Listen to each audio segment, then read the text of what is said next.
welcome to Ivy's Fortress. I'm Ashante, your reading friend, and we have Aaron Slater, Illustrator by Andrea Beaty, illustrated by David Roberts. The author and illustrator of this book also are from the best-selling creators, Andrea Beaty, David Roberts, of Iggy Peck Architect, Rosie Revere Engineer, Ada Twist Scientist, and Sophia Valdez Future Prez. So, if you know the story or the show Ada Twist that comes on Netflix, this book is a part of that show. And Aaron Slater is Ada's older brother. So, I have not read this one. It looks super cool. He looks like a magnificent drawer. Illustrator. So let's find out more about Mr. Aaron Slater. But first, let me put on my reading glasses. Whoop. All right. What he loves most, what makes Aaron's heart sing, is to listen to books in the old garden swing, to write stories he thinks is the greatest of things. Aaron Slater loves nothing more than listening to stories with his family out in their garden. Each summer day, he sits outside and draws, dreaming of one day creating a story of his own. But when it comes time for him to learn to read, the letters just look like squiggles. It soon becomes clear that reading is much harder for him than his peers. When his teacher, Miss Greer, asks his class to write a story, Aaron can't get a single word down. He's sure his dream of becoming a storyteller is out of reach, until inspiration strikes and Aaron finds a way to spin a tale in a way that is uniquely his. From author-illustrator team Andrea Beaty and David Roberts comes an uplifting tale about the power of art, finding your voice, and learning to tell your own story. Let's learn about Mr. Aaron Slater, the illustrator. This is a Abrams book for young readers, New York published book. At the end of the garden in the soft fading light, when the day turns to dusk and the dusk into night, the sweet scent of jasmine floats into the air to mix with the music of laughter and there. Aaron D. Slater soaks it all in with his flowery blanket tucked under his chin. Words drift like music, melodious, mild, a sweet summer song for a sweet summer child who drifts off to sleep as the cottonwoods sway at the end of the garden and at the end of the day.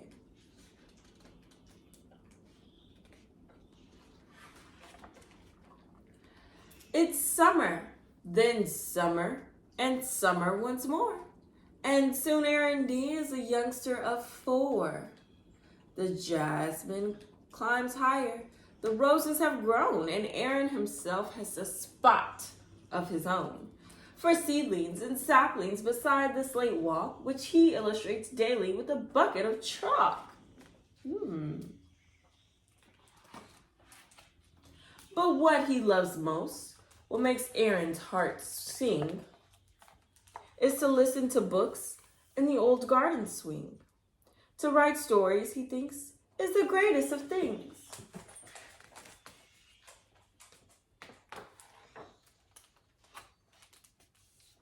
But first he must read.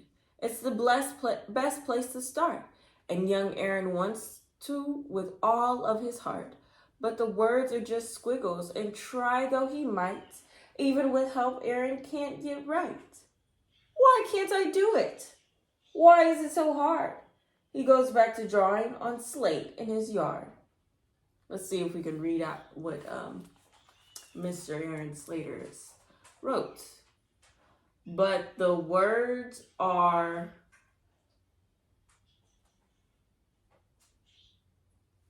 lots squiggles and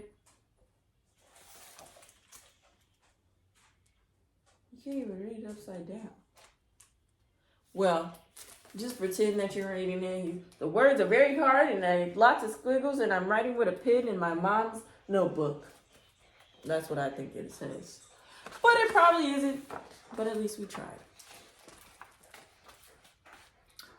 It's school time at last in his sunflower socks and poppy red jacket with a matching lunchbox. He marches to class with a teacher's bouquet, ready to read by the end of the day. But he doesn't that day, or that month, or that year. And though he makes progress, it's painfully clear he'll never quite get it like all of his friends. Since he'll never stand out, he decides to blend in. Aww. And so here he is at the start of grade 2, in his simple white t-shirt and matching white shoes. He tries to keep up, to blend in, and to hide the tangles of feelings he carries inside. Get a little closer. At first, it goes well since his teacher is new and a bit overwhelmed by the hula baloo. But things settle down, and Miss Greer found her stride. And once she gets rolling, there's no place to hide. Class, she says, here's an assignment for you. Write me a story. Write something true. I think this is Mr. Aaron Slater right here.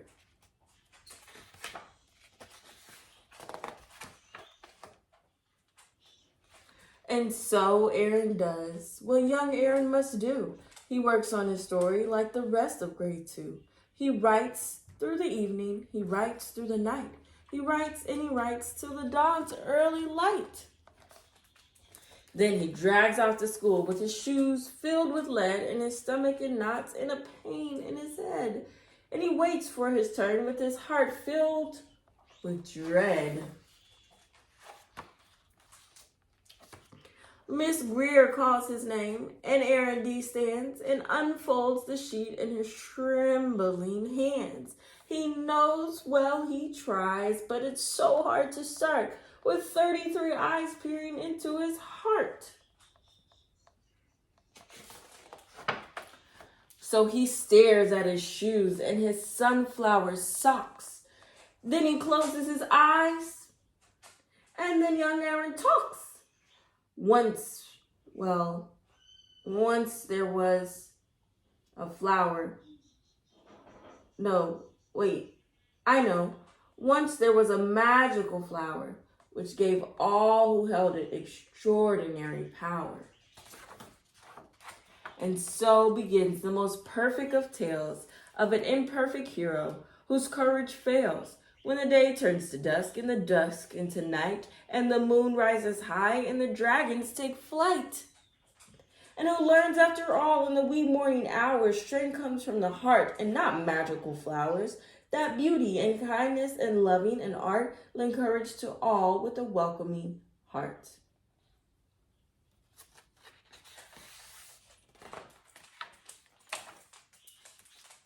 Look at you, Aaron D. Slater. Watch out now.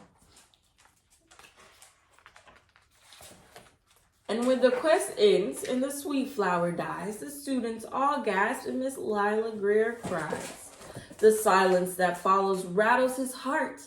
He tries to say something, but where could he start?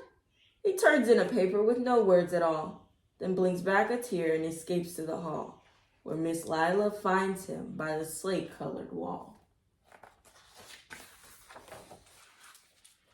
Time stops for them both, the teacher and boy. His heart fills with anguish and hers fills with joy. At the soul of this artist, courageous and true, she smiles and whispers, Aaron, thank you. When she leaves, Aaron stands there a very long time. Then slowly he begins to smile. And he feels like he does with those books in the swing, as a new hope inside starts to make his heart sing. He knows he can do the greatest of things in a way that's his own, in a way that's just his. He can stand out and show the whole world who he is. Like the mightiest flames that banish the dark, hope grows in the soul from the tiniest spark. His art makes the difference. His art leads the way and helps him discover what he wants to say. And his reading gets better Of course, it's still a little tough, but each day that they work is a little less rough. Like all imperfect heroes at the start of a quest, he must do what he can and hope for the best. Look at all these Aaron D. Slaters getting help from all these teachers, even his little sister, mom, and a family friend. Now in the hallway, a new garden grows with jasmine and poppies, a rambling rose, books, art, and music, a dragon or two who soared through a sky of delphinium blue. The art tells a story, melodious, mild, furious, fragrant, wonderful, wild. It's all from the heart and all of it's true for Aaron, Miss Greer, and the kids of grade 2. It's a place full of beauty for one and for all. The Illustrator's Garden at the end of the hall. The end.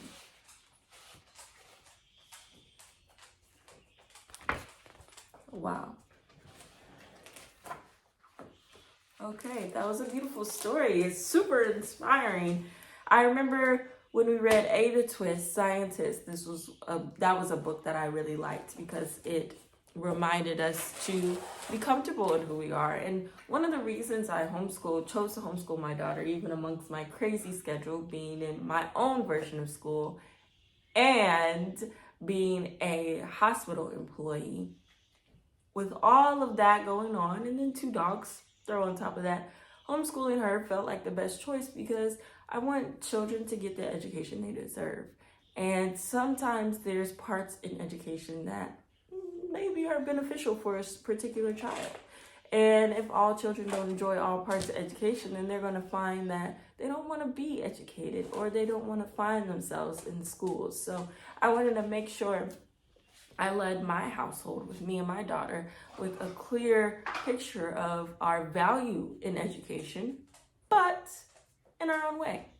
So I'm a non-traditional student,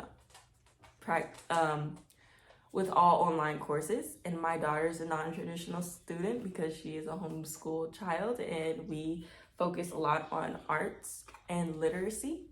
So it's about finding what works for you and really engaging that. When Miss Greer, as a new teacher, she asked all her kids to write a story, and who knew she would open up a door to Aaron's life that would, thank you, Sophie, who would open up a door to Aaron's life that changed his academic and educational experience forever, because now he knows that writing stories can be educational as well and fun too. And he even has an illustration garden that comes from it. So I'm gonna stop rambling and I am going to, okay, thank you for the love, read our author's note and a little bit about our author and illustrator. A note on the type. This text has been set in dyslexie, a typeface specifically designed for people with dyslexia. To learn more, visit dyslexiefont.com.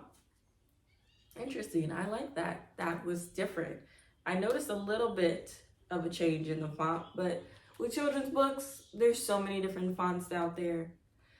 Aaron Douglas Slater is named after Aaron Douglas, an African-American painter, muralist, and graphic artist who lived from 1899 to 1979. He was a key figure in the Harlem Renaissance, an important literacy and artistic movement of the 1920s and 30s. Douglas's art was influenced by African art, Art Deco, and jazz, and reflected African-American life and struggles. Jazz instruments such as trombones and trumpets appear in many of his works. Learning to read is hard for Aaron Slater. His brain has difficulty identifying how speech sounds relate to letters and words. Aaron has dyslexia, just like 15 to 20% of all people. There are many other learning difficulties people may have. For instance, dysgraphia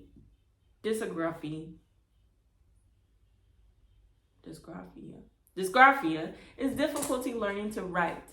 Dyscalculia is a form of difficulty doing math. Some people have difficulty focusing, which is called attention deficit disorder, ADD, or attention deficit hyperactive disorder, ADHD. These learning problems are not about a person's intelligence, creativity, kindness, willingness to work, or their awesomeness. They are just about how the person's brain works. All of these difficulties and many others can be frustrating, but tools and special instructions from educators and others can help. Aaron's dyslexia informs who he is, but it does not define who he is. We each have our own superpowers and struggles. That's what makes us unique, beautiful, strong, and important to the world, just like Aaron. As someone who struggled with reading and spelling, and still does, I quickly learned how to read and tell stories with pictures. A picture can play with our imagination, make us feel the heat of the glowing sun on a cold winter's day, or feel the wind billowing through leaves when all is quiet and still. A bar. We can share in someone's sadness or their joy through pictures. Telling stories with Aaron through drawings has made this a very special book for me. I hope you enjoy it. I did.